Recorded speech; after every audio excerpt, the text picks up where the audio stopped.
Assalamualaikum warahmatullahi wabarakatuh. Perkenalkan kami dari kelompok 6 yang merupakan saya sendiri Syeda Syarani dan dua rekan saya yaitu ada Mutia Putri Paradita dan Vina Mikmasari. Baiklah, pada pertemuan kali ini kami akan membahas mengenai Balance Scorecard Introduction.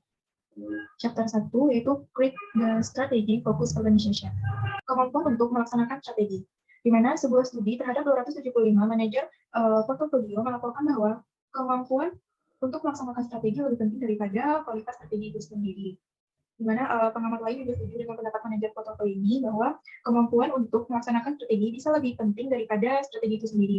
Pada awal tahun 1980-an, sebuah survei terhadap konsultan manajemen melaporkan bahwa kurang dari 10% strategi yang dirumuskan secara efektif berhasil diimplementasikan. Mengapa organisasi mengalami kesulitan menerapkan strategi yang dirumuskan dengan efektif atau baik? Jadi di sini satu masalah adalah bahwa strategi merupakan cara unik yang berkelanjutan yang digunakan organisasi untuk menciptakan nilai, tetapi alat untuk mengukur strateginya ini yang tidak membandingkan. Nah, dalam perekonomian yang didominasi oleh aset berwujud, pengukuran keuangan cukup untuk mencatat investasi dalam persediaan, properti, pabrik, dan perawatan di neraca perusahaan. Tetapi ekonomi saat ini, di mana perangkat alat tak berwujud telah menjadi sumber utama keunggulan kompetitif, membutuhkan alat yang menggambarkan aset berbasis pengetahuan dan strategi penciptaan nilai yang dimungkinkan oleh aset ini.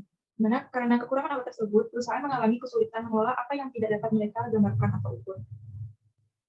Selain itu, perusahaan juga memiliki masalah dalam mencoba menerapkan strategi berbasis pengetahuan dalam organisasi yang dirancang untuk persaingan era industri. Banyak organisasi, bahkan sampai akhir tahun 1970-an, beroperasi di bawah kendali pusat, melalui departemen fungsional yang besar. Strategi dapat dikembangkan dari atas dan diimplementasikan melalui budaya, komando, dan kontrol yang terpusat. Sistem seperti ini dirancang untuk perusahaan industri abad ke-19 dan awal abad ke-20, dan tidak memadai untuk lingkungan yang dinamis dan berubah dengan cepat seperti saat ini. Beberapa tahun yang lalu diperkenalkanlah pendekatan balance scorecard. Pendekatan balance scorecard ini dipertahankan untuk pengukuran kinerja keuangan, indikator lagging, tetapi dilengkapi juga dengan ukuran pendorong, indikator lagging, dan kinerja keuangan masa depan. Tapi apakah ukuran yang tepat dari kinerja masa depan?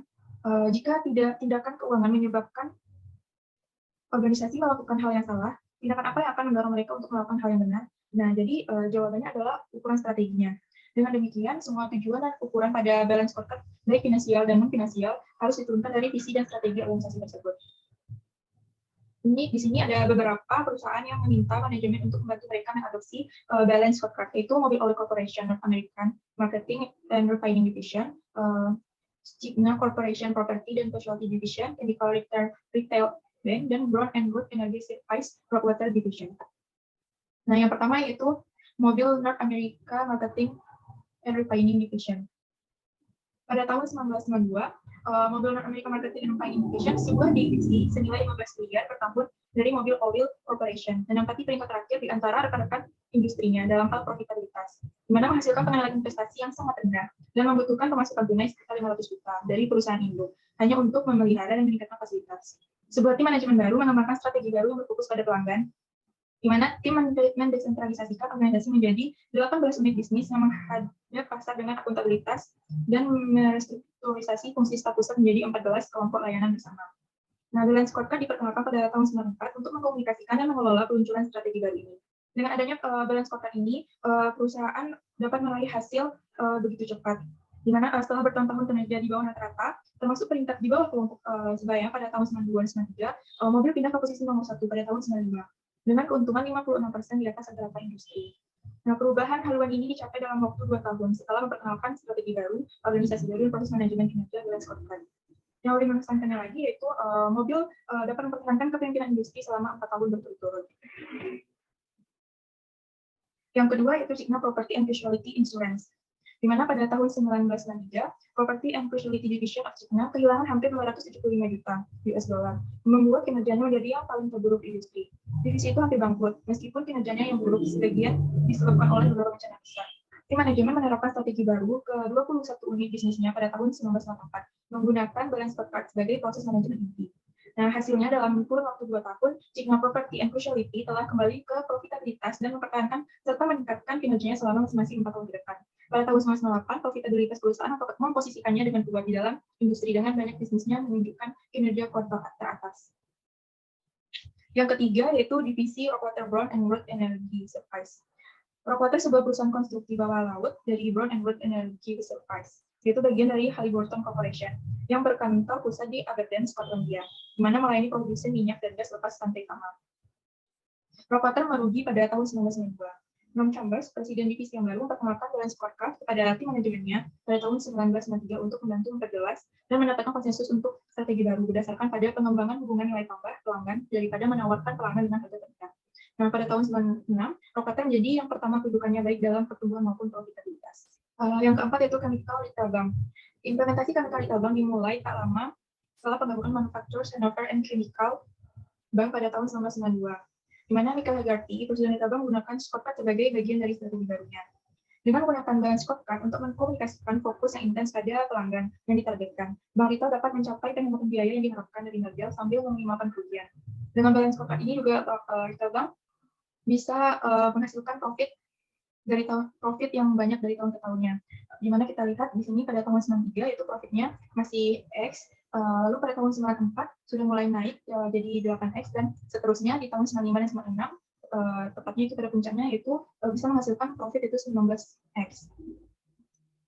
Keempat perusahaan tadi menjadi pengadopsi awal semuanya menggunakan scorecard untuk mendukung perubahan strategis dan organisasi besar. Dan jangka panjang, dalam jangka panjang perusahaan ini nanti dapat menikmati manfaat besar dari strategi baru ini. Balance scorecard membuat perbedaan, di mana setiap organisasi menjalankan strategi dengan menggunakan sumber daya fisik dan manusia yang sama, yang sebelumnya menghasilkan kinerja yang gagal. Strategi dijalankan dengan produk yang sama, fasilitas yang sama, karyawan yang sama, dan pelanggan yang sama. Nah, perbedaannya adalah tim manajemen senior baru menggunakan balance scorecard untuk memfokuskan semua sumber daya organisasi pada strategi yang baru. Di sini scorecard memungkinkan organisasi-organisasi yang sukses ini membangun sistem manajemen jenis baru, sistem yang dirancang untuk mengelola strategi. Sistem manajemen baru ini memiliki 3 dimensi yang berbeda. Yang pertama yaitu strategi. Jadikan strategi sebagai agenda utama organisasi. Balance scorecard memungkinkan organisasi untuk pertama kalinya menggambarkan dan mengkomunikasikan strategi mereka dengan cara yang dapat dipahami dan ditindaklanjuti. Yang kedua, fokus. Menciptakan fokus yang luar biasa. Dengan balance scorecard sebagai pembantu navigasi atau yang pemberi arah, setiap sumber daya dan aktivitas dalam organisasi diselaraskan dengan strategi. Yang ketiga yaitu organization. Memobilisasi semua karyawan untuk bertindak dengan cara yang berbeda secara fundamental. Balance scorecard menyediakan logika dan arsitektur untuk membangun hubungan organisasi baru di seluruh unit bisnis, layanan bersama, dan karyawan setiap individunya. Jadi organisasi atau perusahaan-perusahaan yang menggunakan balance scorecard ini dapat membuat strategi perusahaan atau organisasi itu akan lebih terfokus. Selanjutnya yaitu the principles of strategy focus organization atau prinsip-prinsip organisasi yang berfokus pada strategi. Di sini ada 5 prinsip. Yang pertama, translate the strategy to operational terms. Ada 2 poin penting yaitu strategi match dan balance scorecard. Yang kedua, alignment the organization to this strategy. Ada 3 poin penting yaitu corporate goal, business unit synergies, dan shared service synergies. Yang ketiga itu make strategi everyone's everyday job. Ada 3 poin yaitu strategic awareness, personal scorecard, balance paychecks. Yang keempat, make strategi continual process. Ada 3 poin yaitu link budgets and strategies, analytics and information system, dan yang ketiga strategic learning. Dan yang kelima, prinsip yang kelima, mobilize, change, control, executive leadership. Ada 3 poin penting yaitu mobilization, governance process, dan strategic management system. Yang pertama yaitu translate the strategy to operational terms. Balance scorecard menyediakan kerangka kerja untuk menggambarkan dan mengkomunikasikan strategi dengan cara yang konsisten dan berwawasan luas. Di mana kerangka kerja ini yang disebut dengan peta strategi. Di mana peta strategi adalah arsitektur logis dan komprehensif untuk menggambarkan strategi. Ini memberikan dasar untuk merancang balance scorecard yang merupakan landasan dari sistem manajemen strategis yang baru. Pada peta strategis dan balance scorecard mengatasi kekurangan sistem pengukuran aset berwujud era industri. Peta strategi dan program pengukuran balance scorecard yang sesuai menyediakan alat untuk menggambarkan bagaimana nilai pemegang saham diciptakan dari aset tidak berwujud. Peta strategi dan balance scorecard juga merupakan teknologi pengukuran untuk mengelola ekonomi berbasis pengetahuan. Di mana dengan menerjemahkan strategi mereka ke dalam arsitektur logis dari peta strategi dan balance scorecard, organisasi dapat menciptakan peak acuan yang sama dan dapat diandalkan untuk semua unit dan karyawan mereka. Yang kedua yaitu align the organization to the strategy.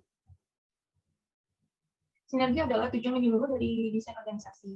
Organisasi terdiri dari banyak sektor, unit bisnis, dan departemen khusus. Masing-masing memiliki strateginya sendiri. Agar kinerja organisasi menjadi lebih dari sekedar jumlah bagian-bagiannya, strategi individu harus dikaitkan dan diintegrasikan. Di mana keterkaitan ini diharapkan dapat menciptakan sinergi dan memastikan bahwa keterkaitan tersebut benar-benar terjadi satu tugas. Organisasi secara tradisional dirancang di sekitar spesialisasi fungsional seperti keuangan, manufaktur, pemasaran, penjualan, teknik, dan pembelian. Setiap fungsi memiliki pengetahuan, bahasa, dan budaya sendiri. Nah, sebagian besar organisasi mengalami kesulitan besar dalam mengkomunikasikan dan berkoordinasi di seluruh fungsi khusus ini. Nah, organisasi yang berfokus pada strategi dapat menerobos penghalang ini. Eksekutif mengganti struktur pelaporan formal dengan tema dan prioritas strategis yang memungkinkan pesan yang konsisten dan serangkaian prioritas yang konsisten untuk digunakan di seluruh unit organisasi yang beragam dan tersebar.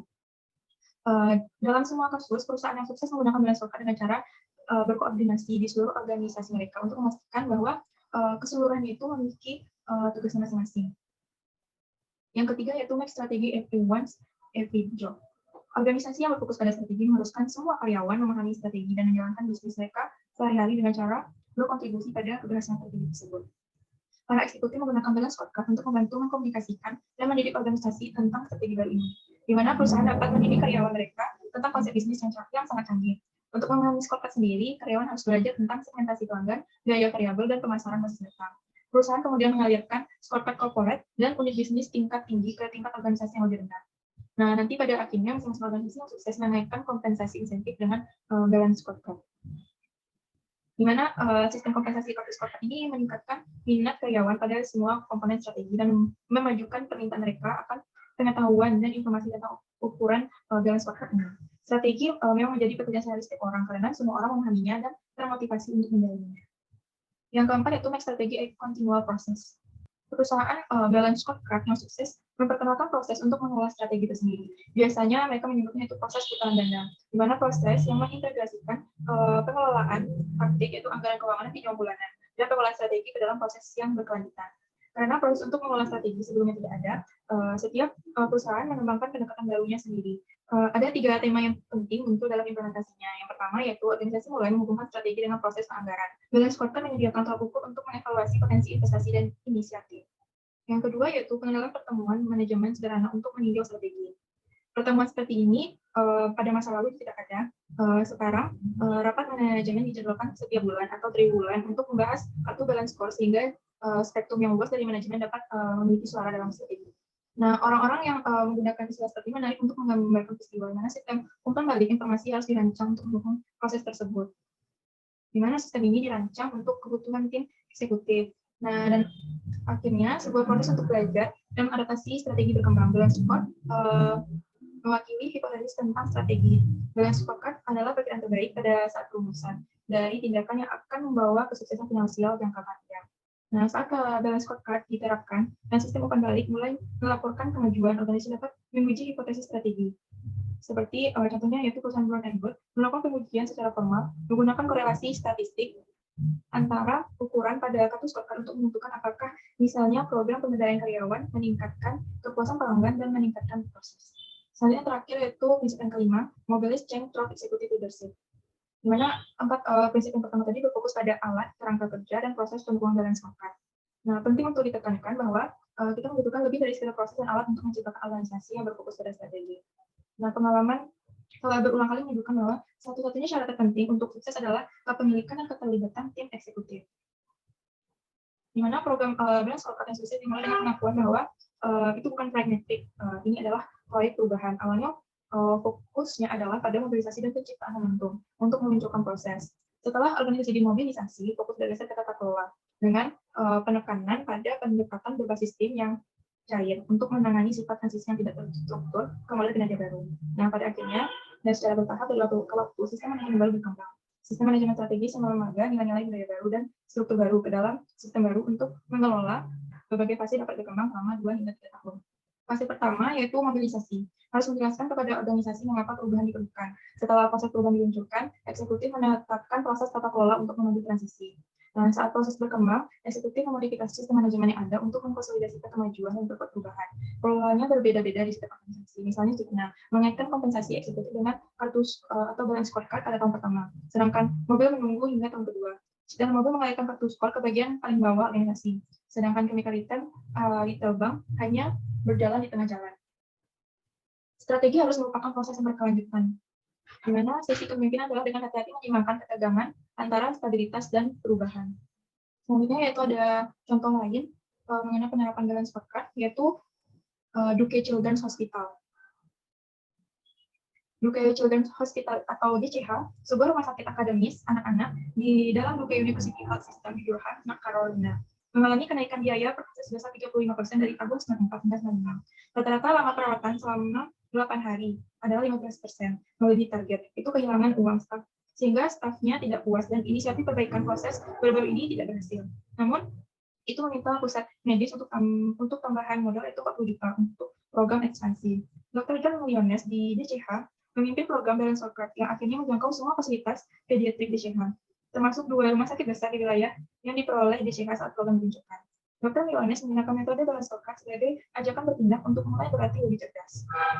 Nah, dari hasil jangka pendek dari Balance Scorecard ini, di sini dapat kita lihat yaitu adanya inisiatif dan perbaikan proses itu sangat terlihat di sini yaitu peningkatannya. Dapat kita lihat yaitu pada perspektif finansial, di mana pengukurannya itu yaitu operating margin dan cost per case. Untuk operating margin before-nya yaitu 50 miliar US dollar, dan setelah adanya penerapan strategi baru menjadi plus 10 miliar US dollar. Dan untuk cost per case-nya, di mana sebelumnya itu 14.889 US dollar, afternya yaitu 11.146 US dollar, dengan improvement-nya min 25%. Selanjutnya itu kita pada perspektif customer, di mana majornya itu family satisfaction, would recommend discharge timelessness, medical plan awareness. Di sini kita sama-sama yaitu improvement-nya yaitu 11%, 11%, 20%, 100%. Dan untuk perspektif internal itu ada length of stay, admission rate, itu intensive care unit dan intermediate care. Di sini peningkatannya itu ada min 25%, min 63%, dan min 36%. Baiklah, selanjutnya balance scorecard awalnya diusulkan untuk mengatasi keterbatasan mengelola hanya dengan ukuran keuangan. Ukuran keuangan melaporkan hasil indikator tertinggal, tapi tidak mengomunikasikan pendorong kinerja masa depan. Indikator bagaimana menciptakan nilai baru melalui investasi pada pelanggan, pemasok, karyawan, teknologi, dan inovasi. Balance scorecard menyediakan kerangka kerja untuk melihat strategi yang digunakan untuk menciptakan nilai dari 4 perspektif yang berbeda. Yang pertama dapat kita lihat ada financial perspektif. Nah, pada perspektif ini adanya strategi pertumbuhan, profitabilitas, dan risiko dilihat dari perspektif pemegang saham. Lalu yang kedua ada customer perspektif, yaitu strategi untuk menciptakan nilai dan diferensiasi dari perspektif pelanggan. Lalu pada poin yang ketiga ada internal business process perspektif, yaitu prioritas strategis untuk berbagai proses bisnis yang menciptakan kepuasan pelanggan dan pemegang saham. Dan yang keempat ada learning and growth perspektif, yaitu prioritas untuk menciptakan iklim yang mendukung perubahan, inovasi, dan pertumbuhan organisasi. Selanjutnya, dapat kita lihat pada gambar balance scorecard strategi menggantikan anggaran sebagai pusat proses manajemen. Akibatnya, balance scorecard menjadi sistem operasi untuk proses manajemen strategis baru.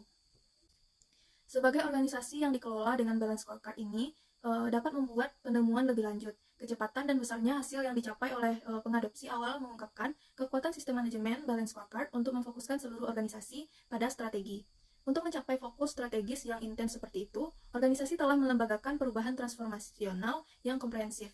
Mereka mendefinisikan ulang hubungan mereka dengan pelanggan, merekayasa ulang proses bisnis mendasar, mengajarkan keterampilan baru kepada tenaga kerja mereka, dan menerapkan infrastruktur teknologi baru.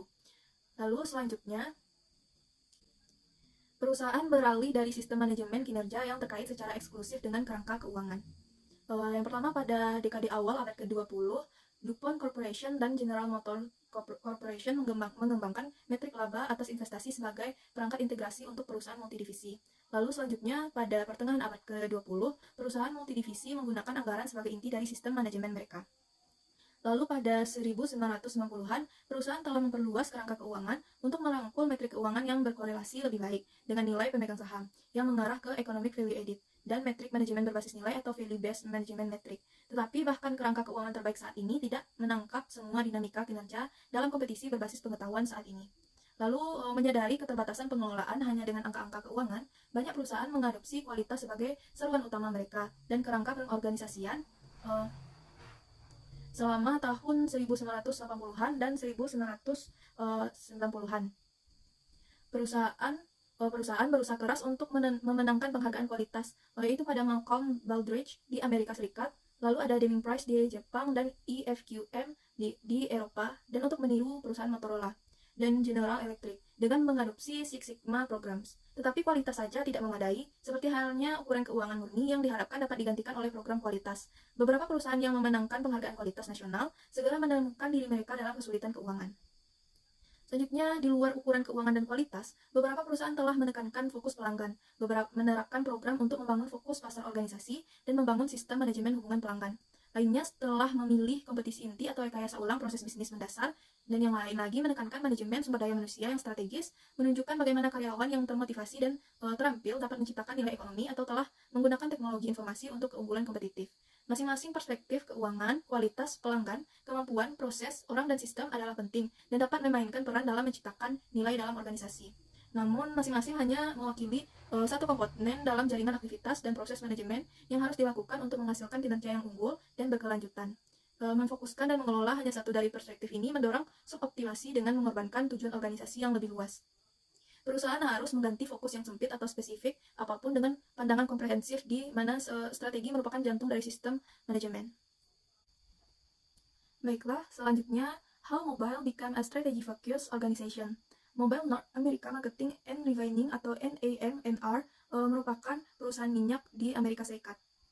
Nah, Mobile NAMNR berhasil menerapkan strategi yang membutuhkan reposisi pasar yang signifikan seiring dengan pengurangan biaya yang substansial dan peningkatan operasional. Namun yang lebih mengesankan lagi, Mobile menciptakan organisasi yang mampu mempertahankan keunggulan kompetitif dalam industri yang matang, komoditas, dan sangat kompetitif. Menempatkan balance scorecard sebagai pusat proses manajemennya, Mobile mencapai kepemimpinan laba di seluruh industri dari tahun 1995 hingga melalui penggabungannya ke ExxonMobil Corporation pada tahun 1999. Nah, dapat kita lihat ada 4 perspektif dari balance scorecard ini yang digunakan oleh Mobile. Yang pertama, financial perspektif atau perspektif keuangan. Mobile memulai balance scorecard-nya dengan mendefinisikan tujuan keuangan tingkat tinggi untuk meningkatkan laba atas modal yang digunakan atau return on capital employed dari tingkat saat ini sebesar 7% menjadi 2% dalam waktu 3 tahun. Selanjutnya, Mobile berencana untuk meningkatkan ukuran ROCE tingkat tinggi dengan menggunakan 2 tema keuangan, yaitu yang pertama ada produktivitas dan yang kedua pertumbuhan. Nah, tema produktivitas ini terdiri dari 2 komponen pula, yaitu pengurangan biaya dan intensitas aset. Pengurangan biaya akan diukur dengan biaya tunai operasi versus industri, menggunakan sen per galon untuk menormalkan volume, dengan tujuan menjadi pemimpin biaya industri. Lalu, komponen yang kedua ada produktivitas aset, akan memungkinkan Mobile menangani volume yang lebih besar dari strategi pertumbuhannya tanpa memperluas basis asetnya. Untuk tujuan ini dipilih ukuran arus kas setelah dikurangi pengeluaran modal untuk menunjukkan manfaat dari menghasilkan lebih banyak uang. Baiklah, selanjutnya dapat kita lihat pada gambar. Di sini Mobile melakukan riset pada 5 segmen konsumen di masyarakat yang menggunakan bensin. Yang pertama ada Road Warriors dengan persentase 16%, yaitu pada umumnya pria parubaya berpenghasilan lebih tinggi yang berkendara 25.000 hingga 50.000 mil per tahun, membeli saluran bensin premium dengan kartu kredit, dan membeli sandwich dan minuman dari Toserba, lalu terkadang mencuci mobil di tempat cuci mobil. Lalu yang kedua ada True Blues dengan persentase 16%. Dikatakan biasanya pria dan wanita berpenghasilan sedang hingga tinggi yang setia pada suatu merek dan terkadang ke stasiun tertentu, sering membeli bensin premium dan membayar tunai. Selanjutnya yang ketiga ada Generation F3 dengan persentase 27%. Di sini dikatakan pria dan wanita yang berumur 25 tahun yang terus-menerus bepergian, banyak berkendara dan membeli camilan berat dari Toserba. Yang keempat ada Hambadis dengan persentase 21%. Biasanya ibu rumah tangga yang mengantar anaknya berkeliling pada siang hari dan menggunakan pompa bensin apapun yang berbasis di kota atau di sepanjang rute perjalanan mereka. Yang kelima ada Price Shoppers dengan persentase 20%, yaitu penjelasannya umumnya tidak setia pada merek atau stasiun tertentu dan jarang membeli pada jalur premium, sering dengan anggaran terbatas. Di sini dapat kita lihat upaya dari Mobile untuk memahami pelanggannya. Nah, dari data ini, Mobile sekarang dapat melihat bahwa konsumen sangat peka terhadap harga. Lalu pada segmen lain, Hambadi memiliki sedikit loyalitas terhadap merek atau stasiun manapun. Tapi 3 segmen menginginkan lebih dari sekedar pembelian komoditas. Nah, Mobile kini menghadapi pilihan strategis yang kritis. Perusahaan dapat bersaing untuk konsumen yang peka terhadap harga dengan menurunkan biaya di seluruh rantai nilai. Lalu juga dapat menambah pompa bensin di sepanjang jalan dengan titik-titik strategis. Lalu pada pada 3 segmen ada Road Warriors, True Blues, dan generasi F3 dengan menawarkan pengalaman membeli yang superior. Tetapi semua itu tidak bisa dilakukan secara langsung dan bersama-sama karena itu akan mengeluarkan biaya yang mahal, sehingga Mobile harus menentukan keputusan yang akan dilakukannya. Oleh karena itu, dalam perspektif pelanggannya, Mobile memilih ukuran hasil yang pasti untuk menjadi pangsa pasar di 3 segmen yang ditargetkan, yaitu Road Warriors, True Blues, dan generasi F3. Selanjutnya dapat kita lihat pula, Mobile tidak menganggap pengecer atau distributor mereka sebagai komponen dari strateginya pada masa lalu. Nah, pandangan strategi selama ini menempatkan Mobile dan dealernya dalam situasi zero-sum game. Mobile sekarang menyadari bahwa strateginya tidak mungkin berhasil kecuali berhenti memperlakukan dealer sebagai saingan. Dealer harus dibawa ke dalam strategi dan menerapkan strategi setiap hari dalam setiap transaksi yang dilakukan dengan konsumen. Sangat berbeda dengan masa lalunya, Mobile mengadopsi tujuan untuk meningkatkan profitabilitas dealernya. Nah, Mobile menetapkan target besar untuk menjadikan dealernya sebagai operator waralaba paling menguntungkan di negaranya, sehingga dapat menarik dan mempertahankan talenta terbaik. Strategi baru ini menekankan kreasi. Dapat kita lihat pada gambar. Di sini ada strategi pelanggan dari Mobile pada customer perspective. Yang pertama ada kepuasan untuk konsumen. Basicnya yang diberikan oleh si Mobile ini, yang pertama kebersihan, keamanan, kualitas produk, dan brand yang terpercaya. Lalu selanjutnya dia akan memberikan menyediakan pembelian yang cepat. Lalu ada karyawan yang ramah dan membantu. Selanjutnya mengenali loyalitas. Lalu untuk dealer dengan win-win dealer relations, dia akan memberikan lebih banyak produk kepada konsumen, lalu membantu mengembangkan bisnis. Selanjutnya dapat dilihat pada gambar. Di sini ada strategi dari Mobile pada internal process perspektif. Yang pertama ada build the franchise. Strategi yang dilakukan oleh Mobile adalah membuat produk dan layanan non-gasolin dengan new product ROI, lalu new product acceptance rates. Selanjutnya ada increase customer value. Strategi yang dilakukan oleh Mobile adalah mengerti mengenai segmen konsumen, yaitu dengan share of target segment, lalu menjadi tim franchise atau tim waralaba yang baik pada kelasnya. Nah, ini dengan dealer quality rating. Selanjutnya ada achieve operational excellence, yaitu yang pertama ada meningkatkan kinerja perangkat kerasnya, yaitu atau improve performance, itu dengan yield gap, lalu unplanned downtime. Selanjutnya ada meningkatkan inventory management atau manajemen inventaris, itu dengan inventory level dan run out rate. Selanjutnya yang ketiga ada on spec, on time atau sesuai spek dan tepat waktu dengan perfect orders. Selanjutnya yang keempat ada industry cost leader atau menjadi pemimpin biaya industri yang dilakukannya dengan activity cost dengan membandingkan dengan kompetitor. Selanjutnya ada be a good neighbor, yaitu dengan meningkatkan lingkungan, kesehatan, dan keamanan yang dilakukannya dengan environmental incident dan safety incident. Selanjutnya pada perspektif yang keempat ada learning and growth perspektif.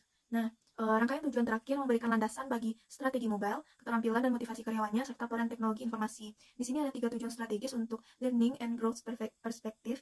Yang pertama ada core competencies and skills atau kompetensi dan keterampilan inti. Itu mendorong dan memfasilitasi karyawannya untuk memperoleh pemahaman yang lebih luas mengenai kedudukan pemasaran dan bisnis pemurnian dari ujung ke ujung. Lalu yang kedua ada akses ke informasi strategis atau access to strategic information, itu dengan mengembangkan informasi strategisnya yang diperlukan untuk menjalankan strategi. Yang ketiga ada organizational involvement atau keterlibatan organisasi. Nah, untuk tujuan yang ketiga, Mobile mengimplementasikan survei karyawan yang dirancang untuk mengukur kesadaran masyarakat tentang strategi baru dan memotivasi mereka untuk membantu perusahaan mencapai targetnya. Dengan perspektif pembelajaran dan pertumbuhan ini yang ditentukan, Mobile kini memiliki representasi lengkap dari strategi barunya. Itu telah menyelesaikan proses pertamanya dalam menciptakan organisasi yang berfokus pada strategi dengan menerjemahkan visi dan strateginya ke dalam serangkaian tujuan dan ukuran dalam 4 perspektif. Dapat kita lihat pada gambar.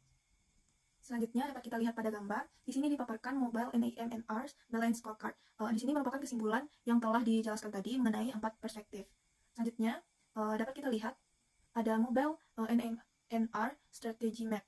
Nah, di sini ada peta strateginya. Dapat kita lihat ada financial perspektif seperti yang telah dijelaskan tadi. Selanjutnya consumer perspektif, internal perspektif, dan learning and growth perspektif. Nah, pada gambar ini, yang secara grafisnya dapat menggambarkan hubungan sebab akibat dari tujuan dan ukuran di keempat perspektif ini.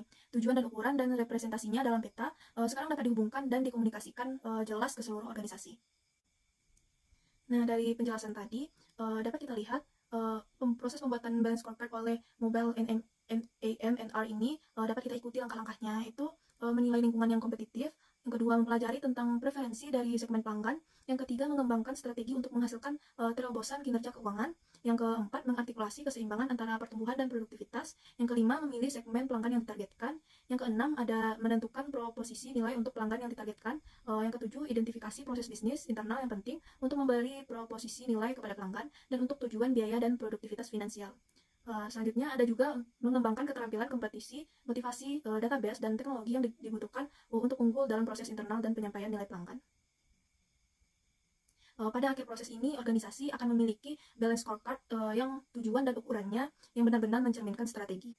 Nah, ketika proses balance scorecard ini telah berjalan dengan baik, maka berikutnya dapat membuat organisasi yang berfokus pada strategi. Baiklah, selanjutnya, scorecard tingkat tinggi dikembangkan di tingkat korporat atau divisi. Untuk unit organisasi yang terdesentralisasi, ini menciptakan keselarasan dan sinergi di seluruh organisasi, yang merupakan prinsip kedua dari organisasi yang berfokus pada strategi. Sebagai bagian dari strategi baru untuk fokus pada pelanggan, Mobil telah membubarkan organisasi fungsionalnya yang terpusat dan menciptakan 18 unit bisnis geografis yang masing-masing dapat bereaksi terhadap kondisi pasar lokal perusahaan dengan cara yang berbeda. Selain itu, fungsi staf yang sebelumnya terpusat telah diubah menjadi 14 unit layanan bersama, yaitu seperti layanan informasi, keuangan, perencanaan dan analisis, sumber daya manusia, serta lingkungan dan keselamatan, yang harus menjual layanan ke unit bisnis lokal dan mendapat persetujuan dari mereka pada harga dan tingkat layanan yang diberikan. Organisasi baru menciptakan dua tantangan bagi manajer senior. Yang pertama adalah mencari tahu bagaimana menjaga agar ke-32 entitas ini tetap fokus pada strategi tingkat tinggi yang sama. Yang kedua adalah meningkatkan keterampilan unit bisnis yang baru ditunjuk dan kepala unitnya yang baru ditunjuk bersama. Semua kepala unit bisnis tumbuh dalam organisasi fungsional yang terstruktur dari atas ke bawah. Hanya dua eksekutif senior teratas yang bertanggung jawab atas pernyataan P dan L. Semua orang lainnya mengelola biaya sebagai manajer kilang, saluran pipa, atau fasilitas negeri, atau pendapatan sebagai manajer penjualan listrik. Bob MC Cool melihat masalah dengan transisi ke organisasi baru. Kami mengambil orang-orang yang telah menghabiskan seluruh kehidupan profesionalnya sebagai manajer di sebuah organisasi fungsional besar. Dan kami meminta mereka untuk menjadi pemimpin bisnis wirausaha yang menghasilkan laba beberapa dengan aset hingga $1 miliar. Bagaimana kita akan mengeluarkan mereka dari area historis keahlian fungsional mereka untuk berpikir secara strategis sebagai manajer umum bisnis yang berorientasi laba. Selanjutnya, balance scorecard menjadi mekanisme baik untuk menciptakan kesadaran dan keterampilan strategis di antara para manajer unit baru dan untuk menyelaraskan strategi unit-unit yang didesentralisasi satu sama lain dan dengan divisi. Scorecard yang dikembangkan oleh tim kepemimpinan 6NR menjadi template untuk pembuatan strategi di tempat lain dalam organisasi. Scorecard yang dikembangkan di divisi menetapkan tujuan utama yang umum untuk seluruh organisasi. Tujuan utama itu terdiri dari yang pertama yaitu raih pengambilan finansial, sebagaimana diukur dengan ROC. Kedua, puaskan konsumen yang ditargetkan dengan pengalaman membeli makanan dan bahan bakar yang luar biasa. Yang ketiga, kembangkan hubungan win-win dengan dealer dan pengecer. Dan yang keempat, tingkatkan proses internal penting, biaya rendah, nol cacat, dan pengiriman tepat waktu. Dan yang kelima, mengurangi insiden yang mengancam lingkungan, keselamatan, dan kesehatan lainnya. Serta yang terakhir, meningkatkan moral karyawan. Tujuan tingkat tinggi ini kemudian ditransmisikan ke seluruh organisasi dengan memasukkannya ke dalam scorecard yang dikembangkan oleh unit bisnis individu. Tiap unit merumuskan strateginya sesuai dengan target pasarnya, tetapi tiap strategi harus konsisten dengan tema dan prioritas template-nya. Masing-masing dari 18 unit bisnis geografis menerjemahkan strateginya ke dalam scorecard. 18 scorecard disesuaikan dengan keadaan lokal, saing, dan proses penting, tapi masih didasarkan pada scorecard divisi tingkat tinggi. Seperti yang dicatat oleh MCQ, mobil di Midwest tidak sama dengan mobil di New England atau di West Coast. Setiap pasar, konsumen memandang kami secara berbeda. Persaingan kami di setiap wilayah berbeda, dan ekonomi operasi di setiap pasar berbeda. Saya tidak ingin memiliki solusi dari perfect kantor pusat.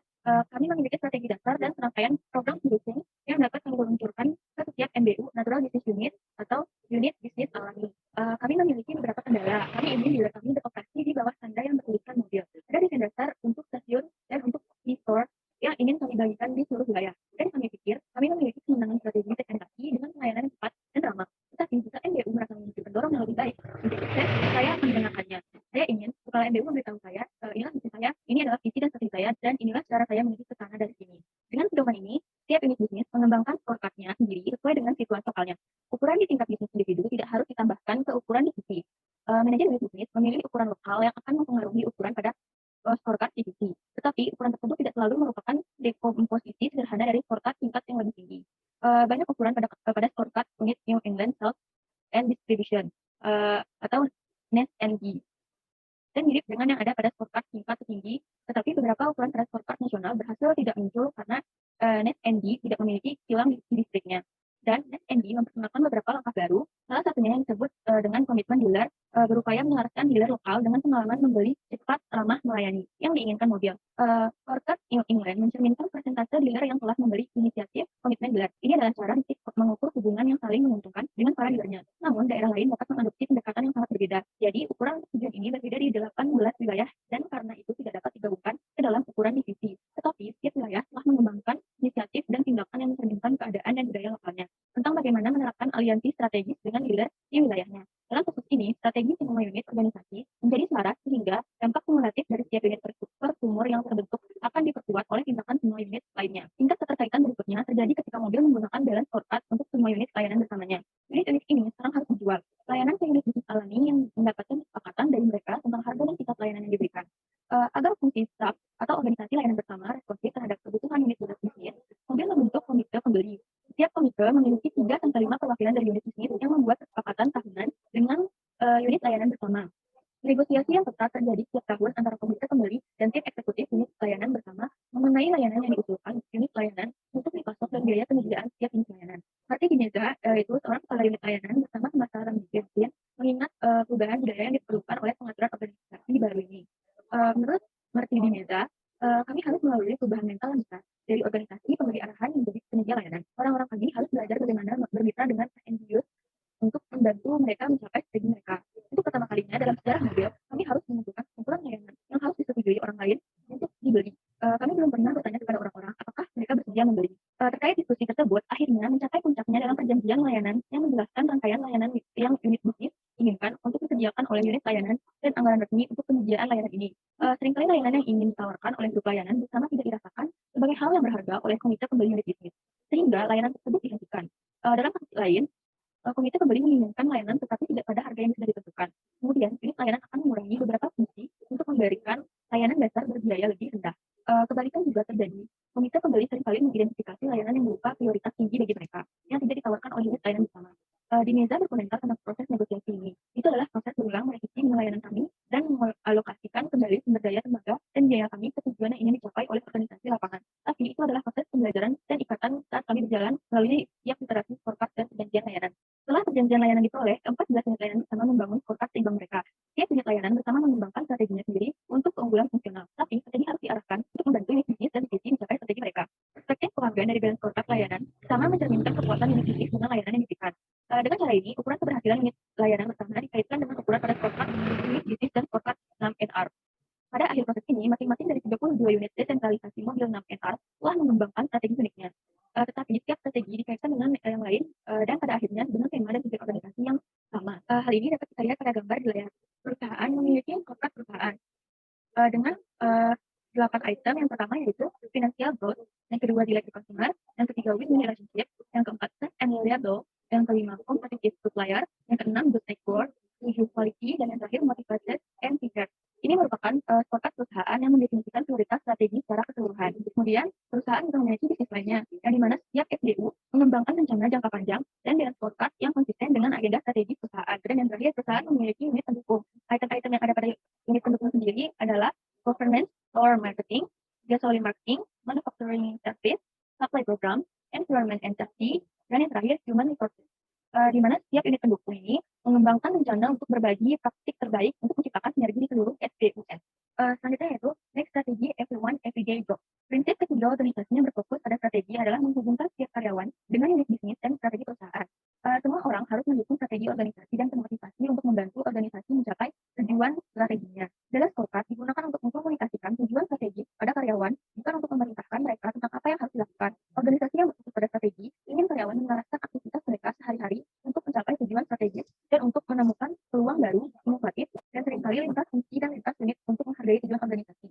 Tim eksekutif mobil menghadapi tantangan untuk menyelaraskan kembali organisasi yang secara tradisional kontak ke dalam dan menjadi organisasi yang akan memiliki fokus pelanggan luar. Penataan kembali tidak bisa dilakukan hanya di bagian atas. Itu harus terjadi di tingkat akar rumput. Agar strategi berhasil, mobil harus membuat semua orang sadar akan strategi tersebut dan bertanggung jawab atas keberhasilannya. Kotak menyediakan jembatan untuk menerjemahkan strategi di atas ke dalam tindakan operasional di bawah di garis depan dan di kantor belakang di mana strategi harus diterapkan secara efektif. Mobil menggunakan proses komunikasi yang komprehensif dan berkelanjutan berdasarkan balance scorecard untuk memastikan bahwa semua orang menemukan strateginya. Penerapan balance scorecard mobil dimulai dengan seorang anggota tim kepemimpinan eksekutif mengunjungi setiap lokasi di Amerika Utara. Pada pertemuan lokasi, karyawan menerima brosur dan satu halaman yang merangkum inisiatif baru yang dilakukan. Perhatikan bahwa kata-kata balance scorecard tidak pernah muncul di brosur ini.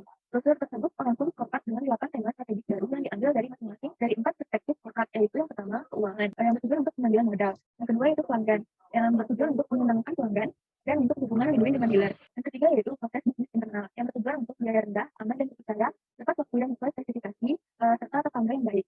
Dan yang terakhir yaitu pembelajaran dan pertumbuhan, yang bertujuan untuk termotivasi dan siap.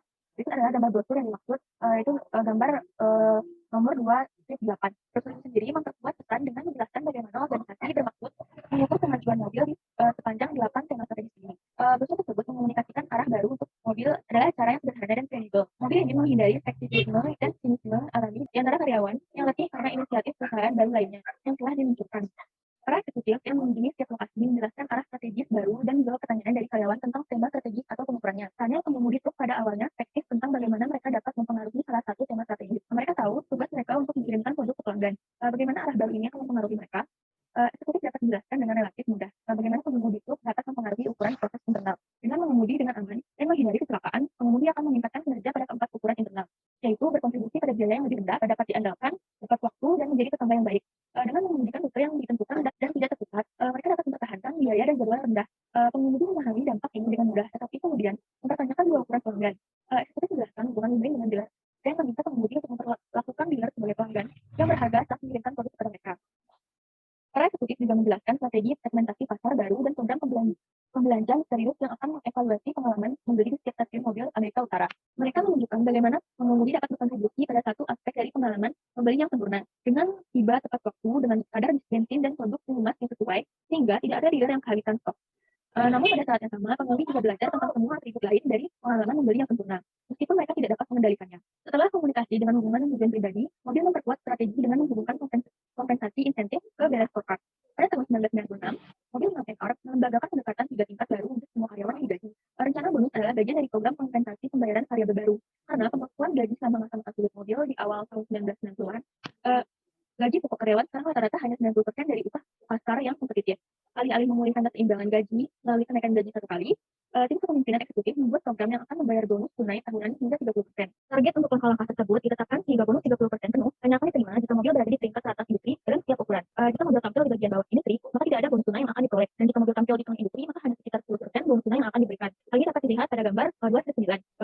Dengan rencana ini, kinerja yang buruk menyebabkan upah yang buruk. Kompensasi hingga 10% di bawah norma industri. Kinerja rata-rata menghasilkan kompensasi rata-rata, dan kinerja luar biasanya menghasilkan gaji yang berkelas. Baik, selanjutnya yaitu make strategi a continual process. Setelah scorecard divisi diluncurkan, tim kepemimpinan eksekutif mobil menjauhnya setiap tahun dengan memperbaikinya untuk mencerminkan peluang baru dan kondisi persaingan. Dengan update informasi strategis di tingkat divisi, unit bisnis merumuskan rencana dan target mereka untuk tahun mendatang, termasuk keputusan tentang inisiatif dan belanja modal. Rencana-rencana ini memberikan dasar untuk kinerja yang ditargetkan selama tahun depan.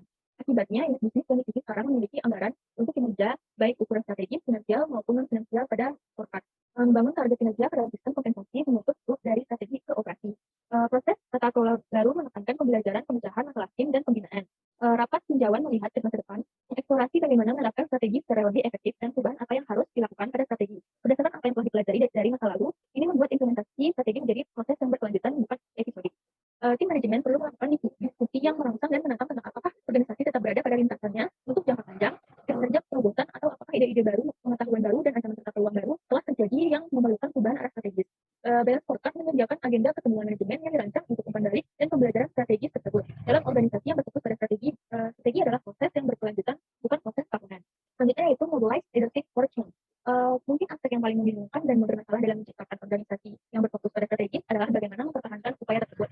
Banyak perusahaan memiliki manajer yang telah membaca artikel dan buku, menghadiri konferensi dan seminar, dan kembali ke organisasi mereka untuk memimpin proyek-proyek inspiratif yang mengembangkan balance scorecard yang luar biasa dan strategis. Namun, tidak semua perusahaan ini mampu mempertahankan energi mereka. Apa yang membuat membedakan organisasi yang mempertahankan proyek mereka dengan kinerja terobosan dari mereka yang mencobanya, tetapi tidak pernah memberikan hasilnya? Ketika Bob McCullough menjadi kepala mobil 6NR pada tahun 1992, dia menjelaskan bahwa kinerja masa lalu tidak dapat diterima, ada hal-hal yang harus berubah. Bekerja dengan pemimpinannya yang mengembangkan visi dan strategi dan bagaimana perubahan ini akan dicapai.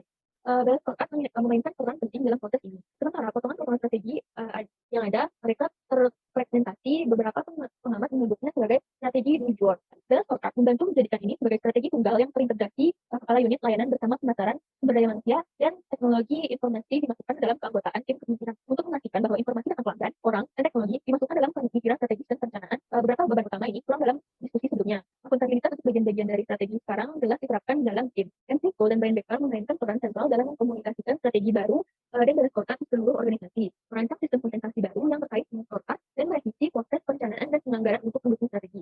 Mereka juga memperkuat strategi dan scorecard di setiap kesempatan, terutama dalam pertemuan tatap muka dengan karyawan dan manajer. Selanjutnya yaitu first quarter 1995. Sebuah insiden kritis terjadi pada awal tahun 1995 yang mengungkapkan komitmen tim kepemimpinan eksekutif baik terhadap strategi baru maupun balance scorecard. Pada musim dingin kuartal pertama tahun 1995, luar biasa hangatnya di Amerika Utara. Penjualan minyak pemanas rumah dan gas alam berada di bawah normal, dan pendapatan mobil jauh di bawah anggaran. Pada April 1995, MCO memimpin rapat di kantor pusat untuk meninjau hasil kuartal pertama. Semua orang terkejut, belum pernah seorang eksekutif senior perusahaan memberi selamat dan menyemangati mereka setelah kinerja keuangan yang mengecewakan. Tetapi, apa yang dilihat MCO, kinerja keuangan yang buruk disebabkan oleh kondisi eksternal yang tidak biasa, yang tidak dapat dikendalikan oleh karyawan. Ukuran finansial pada scorecard yang dapat dipengaruhi dan dikendalikan oleh karyawan semuanya bergerak ke arah yang menguntungkan. MCO menegaskan keyakinannya pada strategi ketika dia dengan percaya diri mengatakan kepada karyawan untuk tetap berada di jalur untuk terus meningkatkan ukuran kinerja driver dan scorecard.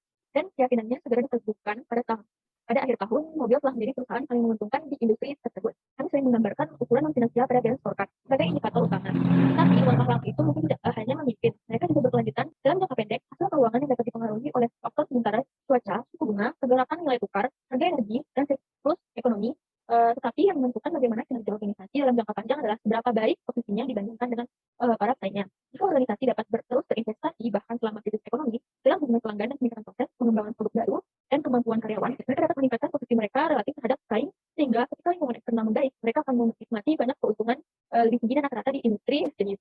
Bagaimana eksekutif senior bereaksi selama penurunan jangka pendek berbicara banyak tentang komitmen organisasi untuk menciptakan nilai jangka panjang yang berkelanjutan.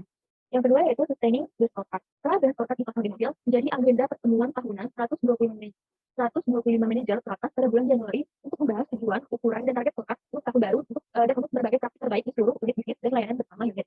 Pertemuan itu disebut dengan konferensi balance scorecard. Tetapi tentu saja pertemuan itu tentang strategi divisi dan pelaksanaannya. Ketika pertemuan utama tim kepemimpinan eksekutif dan manajer senior di level konferensi balance scorecard, manajer di seluruh organisasi tidak akan kesulitan menafsirkan komitmen eksekutif senior untuk menggunakan scorecard untuk menciptakan organisasi yang berfungsi pada strategi. Peran tim kepemimpinan eksekutif berkembang dari waktu ke waktu. Bob McCall pensiun pada tahun 1996. Kemudian Brian Becker dipromosikan dari wakil presiden eksekutif menjadi kepala 6HR. Dan Becker lebih lanjut menekankan penggunaan scorecard, memastikan penggabungan arah. Dia mempertahankan penggunaan scorecard dalam diskusi manajemen bisnis untuk kompensasi, untuk perencanaan dan penganggaran, dan untuk tinjauan manajemen bulanan. Dengan demikian, memperkuat peran sentral scorecard dalam sistem manajemen mobil. Manajer menengah yang terinspirasi dan berdedikasi dapat mempertahankan peningkatan kualitas, peningkatan proses lokal, dan banyak program perubahan lainnya. Manajer menengah juga dapat mengimplementasikan program yang telah ditekan dari kelompok perusahaan dan terpusat. Namun, menciptakan seluruh organisasi yang selaras dan fokus pada strategi membutuhkan pemimpinan yang aktif dan berkelanjutan dari eksekutif senior seperti yang terjadi di mobil. Kami berekspektasi bahwa hasil yang signifikan dapat dicapai dengan balance scorecard tanpa kepemimpinan yang aktif dan penguatan yang berkelanjutan. Terakhir yaitu result. Strategi produktivitas menciptakan pengurangan 20% dalam biaya pemurnian, pemasaran, dan pengiriman 1 galon bensin. Mobil memproduksi setara dengan sekitar 12 miliar galon bensin per tahun. Sehingga bahkan perubahan kecil dalam biaya operasi per galon memiliki dampak besar pada laba. Pemanfaatan yang lebih baik dari aset yang ada menciptakan peningkatan tambahan dalam arus kas. Strategi produktivitas dicapai dengan menggunakan beberapa pendorong utama. Yang pertama yaitu kualitas produk meningkat setiap tahun selama 4 tahun berturut-turut. Yang kedua, kehilangan hasil tahunan berkurang hingga 70%. Yang ketiga itu insiden keselamatan yang mengakibatkan hilangnya pekerjaan berkurang hingga 80%. Dan yang terakhir, insiden lingkungan berkurang 63%. Strategi pertumbuhan dengan proposisi nilai baru untuk segmen pelanggan yang ditargetkan menghasilkan peningkatan kepuasan pelanggan yang menyebabkan peningkatan pendapatan dan dari barang dagangan uang bensin dan pertumbuhan volume bensin yang melebihi rata-rata lebih dari 2% per tahun. Mobil Fed Plus yang inovatif adalah salah satu pendorong layanan yang cepat, pelatihan dan kualitas dealer yang ditingkatkan memastikan layanan yang profesional dan ramah. Program Perfect Order yang meningkatkan kualitas selama 4 tahun berturut-turut memperkuat hubungan mobil dengan pelanggan komersial dan industri. Nah, tentu dari keberhasilan ini akan terjadi tanpa pergeseran budaya yang lengkap di akar rumput organisasi. Survei sumber daya manusia tahunan menunjukkan bahwa hanya 20% angkatan kerja yang memahami strategi mobil pada tahun 1994. Pada tahun 1998, kesadaran dan pemahaman lebih 80%. Baiklah, sekian presentasi dari kelompok 6. Kami mohon maaf jika terdapat kesalahan kekurangan. Assalamualaikum warahmatullahi wabarakatuh.